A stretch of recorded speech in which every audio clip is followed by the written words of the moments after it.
My Thanksgiving dinner became the day I lost my family and found my home. Funny how life works like that, isn't it?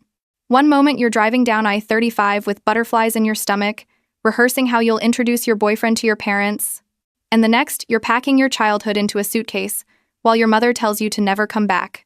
Out of all the holidays in the year, what were the odds that the one meant for gratitude would become the day I learned what family really means? Let me back up. My name is Sarah Mitchell, and 3 months ago, I was convinced I had it all figured out. At 24, I'd just landed my first real job as an architect at a mid-sized firm in Austin. Good salary, benefits, the whole 9 yards. My apartment in South Congress wasn't much, a 1-bedroom above a vintage shop, but it was mine.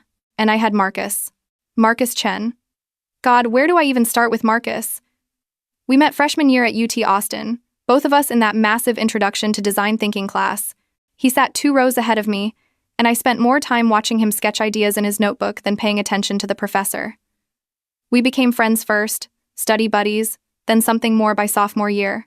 But my parents, they had opinions. Strong opinions. I remember the first time I mentioned Marcus to my mom during a phone call.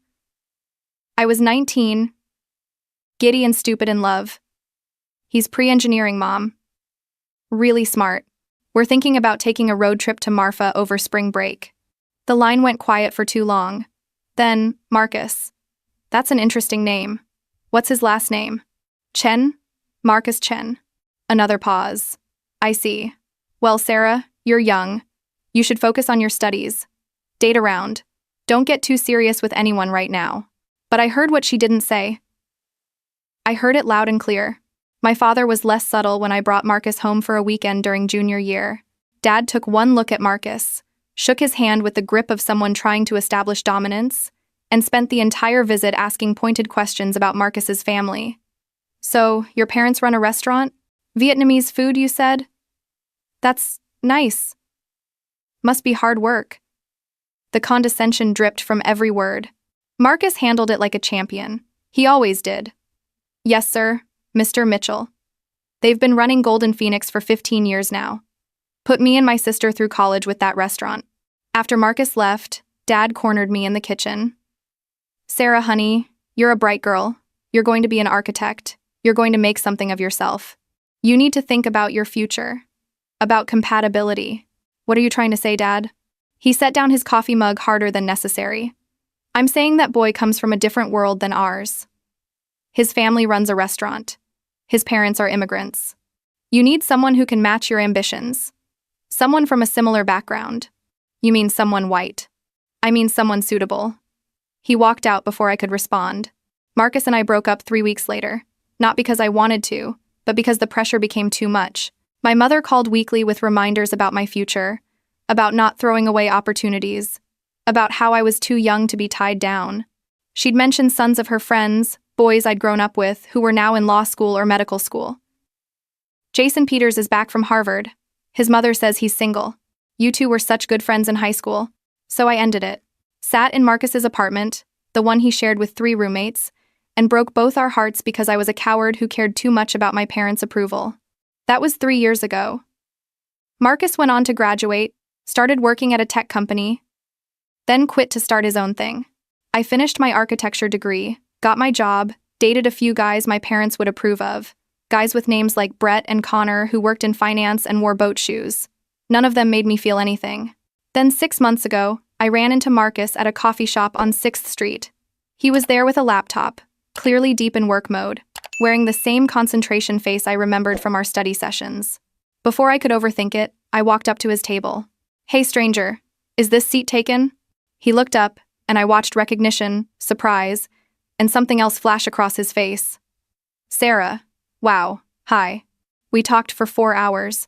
He told me about his startup, this platform he'd built with 2 friends that used AI to help small businesses optimize their operations. They'd been bootstrapped for 2 years, barely scraping by, but they'd just gotten their first real investors interested. His eyes lit up when he talked about it, the same way they used to light up when he explained his design projects to me.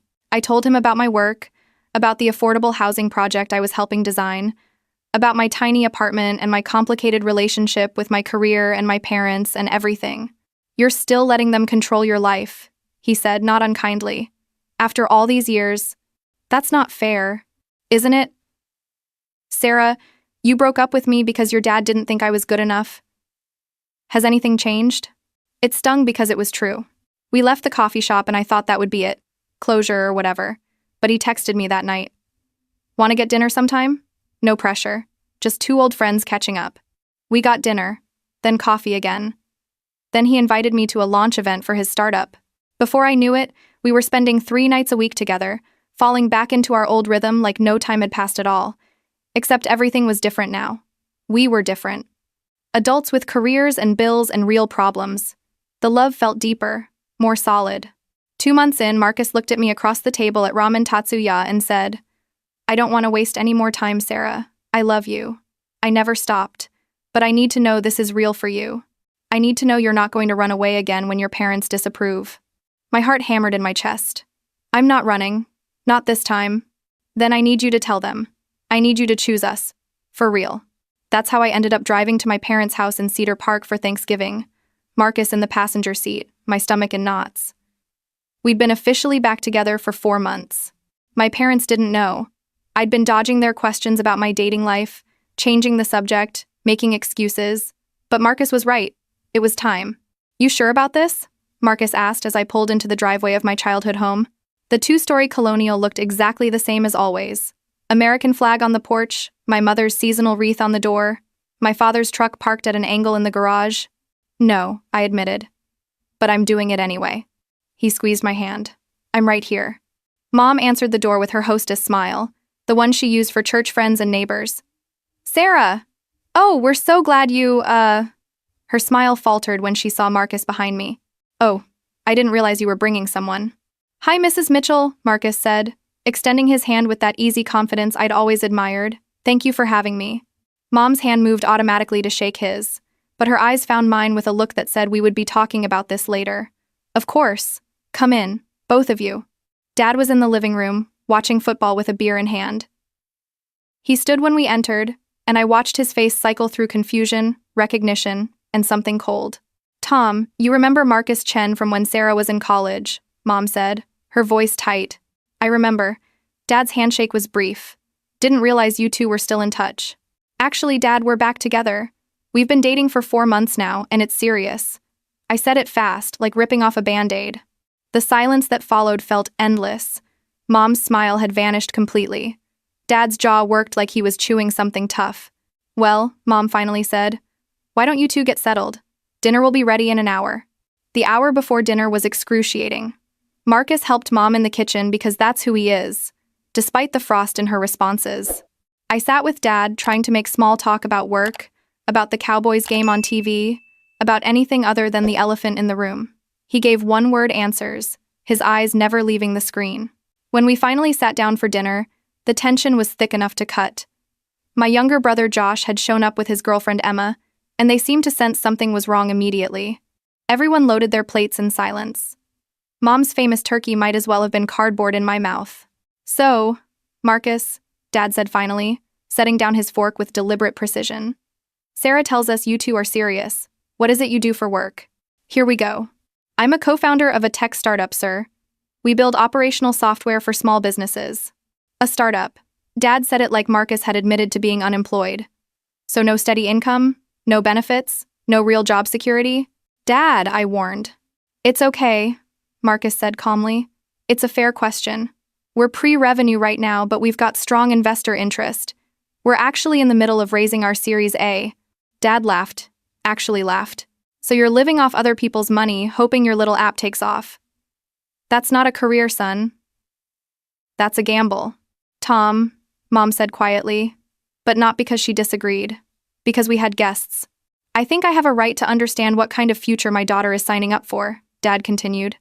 Sarah's got a real career, a good job with a respected firm. She's building something stable. And I'm building something too, Marcus replied, his voice still even. It's just a different path. A risky path. Dad took a long drink of his beer.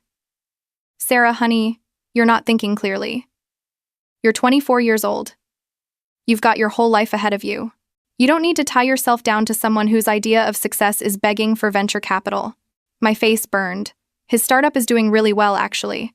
They've already had interest from some major investors, Oh, I'm sure he's told you all about his big plans, Dad interrupted. But plans don't pay the bills. Sarah, I need you to really think about this. Is this the life you want? Scraping by while he chases some pipe dream? It's not a pipe dream, I said, my voice shaking. Marcus is brilliant. His platform is genuinely innovative. Brilliant doesn't mean successful, Mom chimed in, setting down her wine glass. Sarah, sweetheart, your father and I have been talking. We're worried about you. This relationship, it doesn't make sense for you. Marcus put his hand on my arm gently. Maybe we should go. No. I pulled my arm away, sitting up straighter. No. We're going to have this conversation. What conversation? Dad leaned back in his chair. The one where you tell us you're throwing away your future on a guy who can't provide for you? Whose family runs a restaurant? Sarah, you're an educated woman from a good family. You deserve someone who can match that. There it was. The thing we'd been dancing around for 3 years. Say what you really mean, Dad. I mean exactly what I said. You mean someone white. Someone whose parents aren't immigrants. Someone who fits your narrow definition of acceptable. Mom gasped. Josh and Emma stared at their plates. Marcus sat perfectly still beside me. That is not what this is about, Dad said, his voice rising. This is about you making smart choices. This is about you not settling for less than you deserve. Less than I deserve? My voice cracked. Marcus is kind and smart, and he treats me better than anyone ever has. He's building something incredible. He's ambitious and hardworking, and he loves me for exactly who I am, not who he wants me to be. How is that less than I deserve? Because it's not stable. Mom's voice went shrill. Because what happens when his little company fails? Because we didn't raise you to struggle. We gave you every opportunity, paid for your education, supported your dreams, and this is how you repay us? By choosing someone completely unsuitable? Unsuitable, I repeated, the word bitter in my mouth. You keep using that word. What you mean is he's not white enough, not wealthy enough, not from the right kind of family. His parents run a restaurant. Sarah! Dad slammed his hand on the table. They're immigrants who work in the service industry. You're going to be an architect working on major projects. Can you really not see the problem here? The only problem I see is your racism and classism. I was standing now. I didn't remember standing. Marcus's parents are hardworking people who built a successful business from nothing. They put 2 kids through college. They're kind and generous, and they've welcomed me with more warmth in 4 months than you've shown Marcus in 4 minutes. Don't you dare speak to your father that way, Mom snapped. We are trying to protect you. From what? From being loved? From being happy? Dad stood too, his face red. From making the biggest mistake of your life. Sarah, I'm going to say this once, and I want you to really hear me. You have a choice to make right here, right now. You can have a relationship with this family, or you can have him, but you cannot have both. The room went completely silent. Even the TV in the other room seemed to quiet. Marcus's hand found mine under the table, squeezing gently. Are you serious right now? My voice came out as a whisper. You're giving me an ultimatum? Him or you? That's exactly what I'm doing, Dad said. Because apparently that's what it takes for you to see sense. Choose wisely, Sarah. I looked at my mother, hoping for an intervention, for her to tell Dad he was going too far, but she just sat there with her lips pressed into a thin line, her arms crossed, agreeing with him, backing him up. I looked at Josh, my baby brother, hoping for solidarity. He wouldn't meet my eyes. Then I looked at Marcus. Beautiful, patient Marcus, who had sat through this entire horrible dinner with grace, who was prepared to walk away if it meant I could keep my family, who loved me enough to let me go. And I knew my answer. Okay, I said quietly. Okay, Dad. You want me to choose? I choose him. I choose Marcus. Because here's what you don't understand. Family isn't supposed to come with conditions. Love isn't supposed to come with ultimatums. You don't get to tell me who to love based on their tax bracket or their last name or the color of their skin. Sarah, Mom started. I'm not finished. My hands were shaking, but my voice was steady. I choose him because he's never made me feel like I have to earn his acceptance. I choose him because his family welcomed me for who I am, not what I can do for their image. I choose him because being with someone who sees my worth is not settling. It's the opposite of settling. Then I think you should leave, Dad said coldly. If that's your choice, you're not welcome in this house anymore. The words hit like a physical blow, even though I knew they were coming. You're kicking me out? On Thanksgiving? You're kicking yourself out, Mom said, her voice icy. Don't come back for Christmas. Don't call asking for money when his company fails and you're struggling to make rent. You made your choice. Live with it. Marcus stood, his jaw tight. Sarah, let's go. I looked around the table one more time. At my parents who had just disowned me. At my brother who still couldn't look at me. At the Thanksgiving dinner that had turned into my exile ceremony.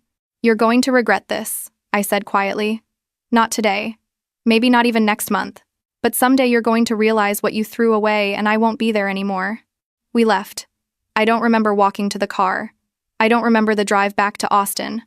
I just remember sitting in Marcus's passenger seat, crying so hard I thought I might break apart, while he drove in silence, one hand on my knee.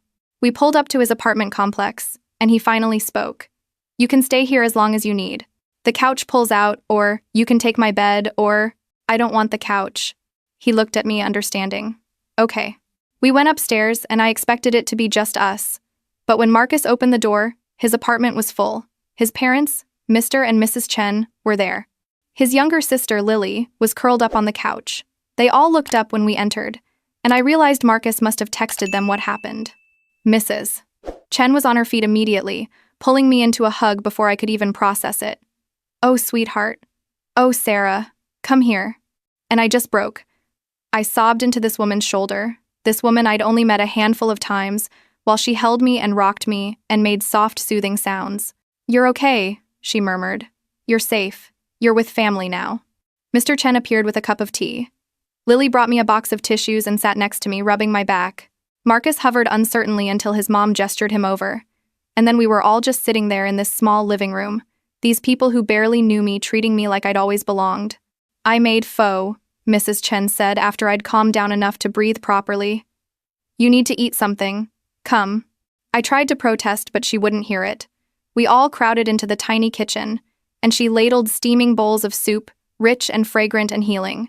Mr. Chen told a story about their first Thanksgiving in America, how they'd tried to cook a turkey and accidentally set off the smoke alarm, and the whole family had ended up eating pizza instead. Lily teased Marcus about his failed startup attempt in high school, some app for trading Pokemon cards that never took off. They made me laugh. God, they actually made me laugh on the worst day of my life. You'll stay here, Mrs. Chen said firmly when we'd finished eating. It wasn't a question. Lily's room. She can share with us for now. You need time to figure things out. I can't possibly, I started. You can, Mr. Chen interrupted gently. You are family now. This is what family does. I looked at Marcus, who was watching his parents with something like awe and gratitude. Then he looked at me and nodded. Okay, I whispered. Thank you so much. That night, lying in Lily's twin bed surrounded by her K-pop posters and fairy lights, I texted Josh. I can't believe they did that. I can't believe you just sat there. He responded an hour later. What did you want me to do? You know how they are. You shouldn't have pushed them. I shouldn't have pushed them? Josh, they gave me an ultimatum. You could have just broken up with him. Made things easier for everyone. I turned off my phone without responding. If that's where my own brother stood, I didn't want to know. The next few weeks were strange. I went to work, did my job, came back to Marcus's apartment that was slowly becoming our apartment. The Chens refused to let me feel like a burden. Mrs. Chen taught me how to make spring rolls. Mr. Chen gave me advice about dealing with difficult clients at work. Lily dragged me to a concert and introduced me to her friends. This is Sarah, my future sister-in-law. Marcus and I fell into a new rhythm. We'd always been good together, but this was different, deeper, more real. We weren't playing at adult life anymore. This was it, the real thing, building something together from scratch. His startup was consuming more and more of his time. He'd come home at midnight, eyes red from staring at code, and I'd heat up whatever leftovers his mom had dropped off. We'd eat together in the tiny living room, and he'd tell me about the progress they were making, the meetings with potential investors, the slow, steady climb toward something bigger. We're close, he'd say, his exhaustion mixing with excitement. I can feel it. We're so close. I believed him. I'd always believed in him. 2 months after Thanksgiving, I was at work when my phone started blowing up. Text after text, calls from numbers I didn't recognize. I ignored them until my coworker Priya came over to my desk, her eyes wide. Sarah, did you see the news? What news? She pulled up an article on her phone and handed it to me. Local Austin startup acquired by Google in $50 million deal. I read the headline 3 times before it registered. Then I saw the photo. Marcus and his two co-founders standing in front of their tiny office, grinning. The article detailed how their AI platform had caught Google's attention, how the acquisition was one of the largest for an Austin startup this year, how the founders would be staying on to integrate their technology into Google's small business suite. $50 million. Marcus had done it. He'd actually done it. I called him immediately. He picked up on the first ring. Sarah, you didn't tell me. We just signed this morning. I was going to surprise you tonight. We're celebrating at the restaurant, my parents are cooking a feast, and I wanted— Marcus, oh my God. $50 million? He laughed, and I could hear the disbelief in his voice. Technically, it's split 3 ways, and it's not all cash, but yeah. Sarah, we did it. We actually did it. You did it. I'm so proud of you. I was crying again, but happy tears this time. I'm so fucking proud of you. Couldn't have done it without you. I'll see you tonight? I'll be there. I hung up and stared at the article again. There was Marcus's face, my brilliant, wonderful Marcus, who my parents thought was a failure, who they thought was beneath me, who they'd made me choose between them or him. My phone buzzed. A text from an unknown number. Sarah, this is your mother. Please call me, it's important. Then another one from my dad. Sarah, we need to talk. When you're free. And Josh. Did you see the news about Marcus? I turned my phone off without responding to any of them. That night at the Golden Phoenix restaurant, the entire Chen family was there. Extended family, friends, Marcus's business partners, everyone celebrating this massive achievement. Mrs. Chen had made enough food to feed an army. Mr. Chen kept toasting Marcus in Cantonese, his eyes shining with pride. Lily grabbed my arm at one point, pulling me aside. Sarah, your parents called the restaurant. What? Like an hour ago. Your mom called asking when we'd be here tonight. Dad hung up on her. I felt something cold settle in my stomach. They know where we're celebrating? It was in the article. Mentioned that Marcus's parents own this place. Lily squeezed my hand. Dad said they're not welcome here. That they had their chance to be part of this family and they blew it. I should have felt vindicated. Instead, I just felt tired. We were cutting the cake that Mrs. Chen had special ordered when they walked in. My parents just strolled through the front door of the Golden Phoenix like they had every right to be there. The entire restaurant went quiet. Marcus was at my side immediately, his hand on my back. Mr. Chen stepped forward, blocking their path. You're not welcome here, he said firmly. We're not here to cause trouble, my father said, holding up his hands. We just want to talk to our daughter. Your daughter, Mrs. Chen said, appearing beside her husband. Who you threw out? Who you told not to come back? That daughter? My mother's face flushed. We were upset. We said things we didn't mean. Can't you understand that? Oh, I understand perfectly, Mr. Chen replied. You thought my son wasn't good enough for your daughter. Now he has money, so suddenly he is good enough. I understand very well. Please, Mom said, and she was looking at me now, ignoring the Chens entirely. Sarah, honey, can we just talk? Privately? Every eye in the restaurant was on me. Marcus's hand tightened on my back, not pulling me away but letting me know he was there, supporting whatever choice I made. I thought about that Thanksgiving dinner, about my father's ultimatum, about my mother's cold voice telling me not to come back, about Josh's text saying I shouldn't have pushed them. Then I thought about Mrs. Chen making me faw when I was crying, about Mr. Chen giving me fatherly advice over breakfast, about Lily calling me her future sister-in-law before Marcus had even proposed, about this family that had welcomed me with open arms when I had nothing, when Marcus's startup was just a dream, when I was just a girl their son loved. No, I said clearly. No, we can't talk. Sarah, please, Dad started. You gave me a choice, remember? You said I could have a relationship with my family, or I could have Marcus. You made me choose. We were wrong, Mom said, tears in her eyes now. We were wrong and we're sorry. We just want our daughter back. You want your daughter back now, I corrected. Now that Marcus's company sold for $50 million, now that he's successful by your definition. Where were you 2 months ago?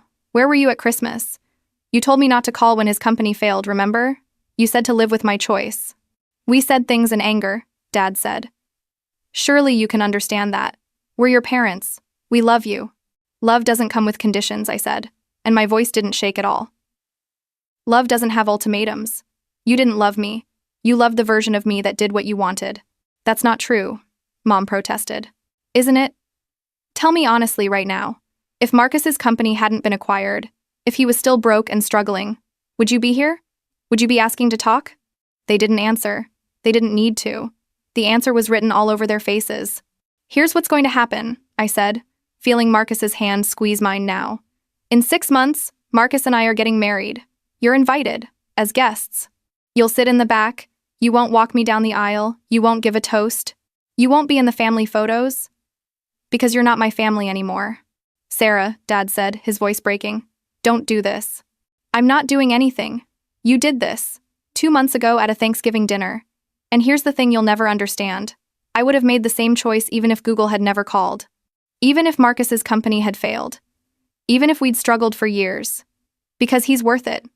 Because what we have is worth it. Because his family showed me what real love looks like. I turned to the Chens, who were watching with something like fierce pride. Mr. and Mrs. Chen, would you walk me down the aisle at my wedding? Mrs. Chen's eyes filled with tears. She looked at her husband, who nodded, his jaw tight with emotion. It would be our honor, she said. I looked back at my parents. You're not uninvited. You can come if you want. But you need to understand. You threw away your daughter for pride and prejudice. You don't get her back just because it's suddenly convenient. You made your choice. Now live with it. Marcus's arm came around my waist. I think it's time for you to leave, he said to my parents, his voice low and firm.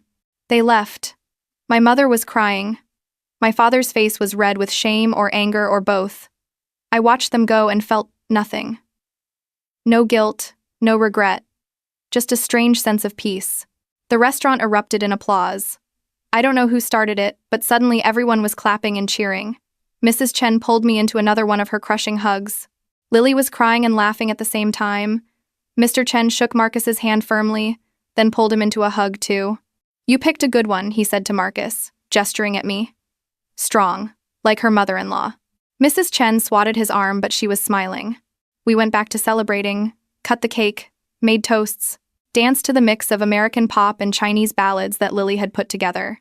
At some point in the night, I found myself on the restaurant's back patio with Marcus, just the two of us under the string lights his parents had hung years ago. You okay? He asked. Yeah, I said, and I meant it. Yeah, I really am. That was intense. They deserved it. He was quiet for a moment, then, do you think you'll regret it? Cutting them off like that? I thought about it. Really thought about it? No. Maybe someday we'll reconcile, if they actually change.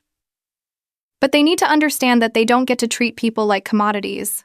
They don't get to measure someone's worth by their bank account, and they don't get to have me back just because it's suddenly convenient. I love you, Marcus said, pulling me closer. I've loved you since we were 19 years old and you fell asleep on my shoulder in the library. I'll love you when I'm 90. You know that, right? I know. I kissed him, soft and slow. I love you too, more than I ever thought possible. Marry me, he said. I laughed. You already asked me that. I already said yes. I know, but I wanted to ask again. Here, after all of that, marry me, Sarah Mitchell. Make me the luckiest guy in Austin. In Texas, I corrected. In the world, he amended. Okay, I said, grinning now. Okay, Marcus Chen, I'll marry you. 6 months later, on a perfect May afternoon, I got married at a small venue in the hill country. The Chens paid for most of it, despite our protests. Mrs. Chen had strong opinions about the menu, and she was not taking no for an answer. Mr. Chen walked me down the aisle, his arm steady and sure, Mrs. Chen on my other side. Lily was my maid of honor. Josh didn't come. My parents came. They sat in the back row, as instructed. My mother cried through the whole ceremony. My father looked like he'd aged 10 years. When we did the receiving line afterwards, they approached last. You look beautiful, Mom said quietly. Thank you. Sarah, Dad started, then stopped. I'm proud of you. I should have said that 2 years ago. I should have said it all along. Yeah, I agreed. You should have. Can we try again? To be part of your life? I looked at Marcus, who gave me the smallest nod. Your choice. Always your choice. Maybe, I said slowly. But it'll be on my terms. You treated Marcus and his family terribly. You treated me terribly. If you want back in, you need to do the work. You need to actually change, not just pretend you've changed because I married someone you suddenly approve of. We understand, Mom said. We'll try. We'll do better. We'll see, I said. Not hostile, just honest. They left soon after. Sent a card a week later with a check I didn't cash. Mom started texting every few weeks. Nothing heavy, just thinking of you and hope you're well. Dad was slower, but eventually he sent an email apologizing. Really apologizing, not just saying words. It's been a year now. We're not back to normal. I don't think we'll ever be back to normal. But we're finding something new, something with clearer boundaries. Something where I don't have to beg for acceptance or earn my place at the table. And I have my real family, the Chens, who show up, who love without conditions, who welcomed me when I had nothing and treated me the same when we had everything. That's the thing about family, I've learned. It's not about blood, it's not about obligation. It's about showing up. It's about the people who stay when things get hard, not the ones who only come around when you're winning. I lost a family that judged me and found one that loved me. That's not a loss, that's an upgrade, and I'd make the same choice 1,000 times over.